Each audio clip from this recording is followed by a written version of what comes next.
అపోస్తలుల కార్యంలో 9వ అధ్యాయం. సౌలు ఇంకను ప్రభు యొక్క శిష్యులను బెదిరించుటయును హత్య చేయుటయును తనకు ప్రాణాధారమైనట్టు ప్రధాన యాజకుని యొద్దకు వెళ్ళి, ఈ మార్గమందున్న పురుషులనైనను స్త్రీలనైనను కనుగొనిన ఎడల వారిని బంధించి యెరూషలేమునకు తీసుకొని వచ్చుటకు దమస్కులోని సమాజముల వారికి పత్రికలిమ్మని అడిగాను. అతడు ప్రయాణము చేయొచ్చు దమస్కు దగ్గరకు వచ్చినప్పుడు అకస్మాత్తుగా ఆకాశం నుండి ఒక వెలుగు అతని చుట్టూ ప్రకాశించెను. అప్పుడు అతడు నేల మీద పడి, సౌలా సౌలా, నీ వేళ నన్ను హింసించుచున్నావని తనతో ఒక స్వరం పలుకుట వినెను.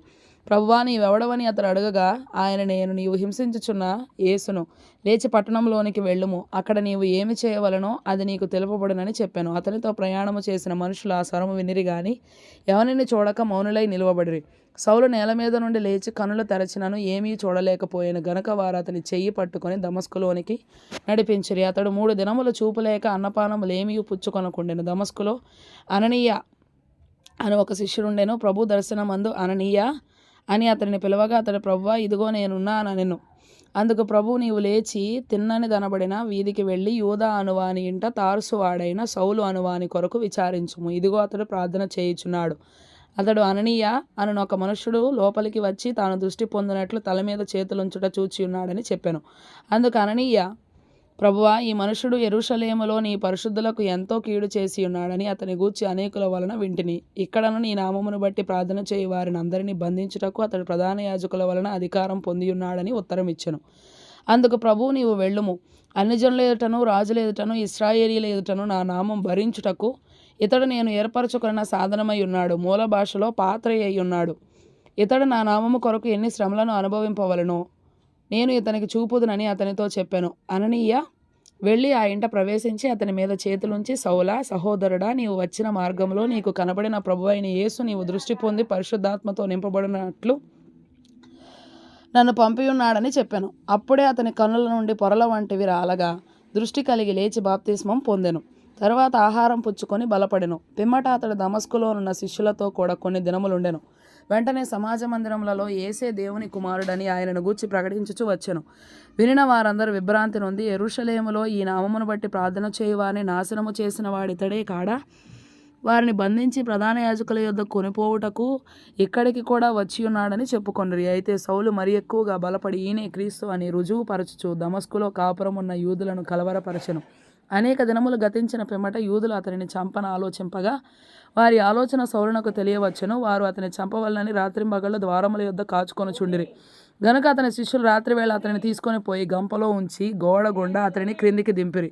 అతడు యెరూషలేములోనికి వచ్చి శిష్యులతో కలుసుకొనుటకు యత్నము చేసిన గాని అతడు శిష్యుడని నమ్మక అందరూ అతనికి భయపడిరి.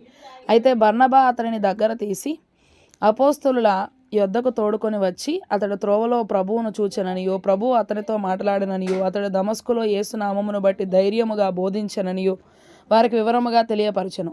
అతడు యెరూషలేములో వారితో కూడా వచ్చుచు పోవచ్చు ప్రభువు నామమును బట్టి ధైర్యముగా బోధించుచు గ్రీకు భాషను మాట్లాడు యూదులతో మాట్లాడుచు తర్కించుచు నుండెను.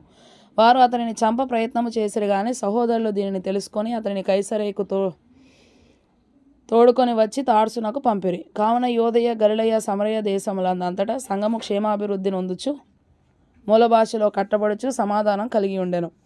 మరియు ప్రభువునందు భయమును పరిశుద్ధాత్మ ఆదరణయు కలిగి నడుచుకొనుచు విస్తరించుచుండెను.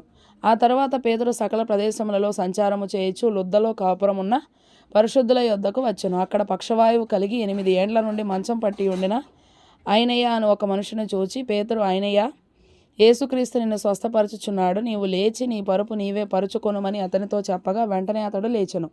లుద్దలోను షారోనులోను కాపురమున్న వారందరూ అతని చూచి ప్రభు తట్టు తిరిగిరి. మరియు యొప్పేలో తబిత అని ఒక శిష్యురాలు ఉండెను. ఆమెకు భాషాంతరమున దొర్క అనగా లేడి అని పేరు. ఆమె సత్క్రియలను ధర్మకార్యములను బహుగా చేసి ఉండెను. ఆ దినములయందు ఆమె కాయిలా పడి చనిపోగా వారు శవమును కడిగి మేడగదిలో పరుండబెట్టిరి.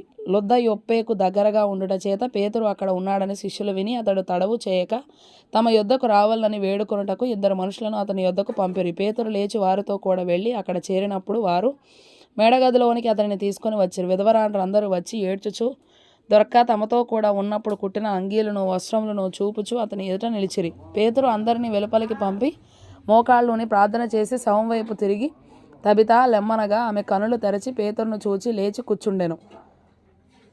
అతడు ఆమెకు చెయ్యి ఇచ్చి లేవనెత్తి పరిశుద్ధులను విధవరాండ్రను పిలిచి ఆమెను సజీవురాలనుగా వారికి అప్పగించెను. ఇది యొప్పే యందంతటా తెలిసినప్పుడు అనేకులు ప్రభువునందు విశ్వాసం ఉంచిరి. పేతురు యొప్పేలో సీమోను అను ఒక చర్మకారుని యొద్ద బహుదినములు నివసించెను.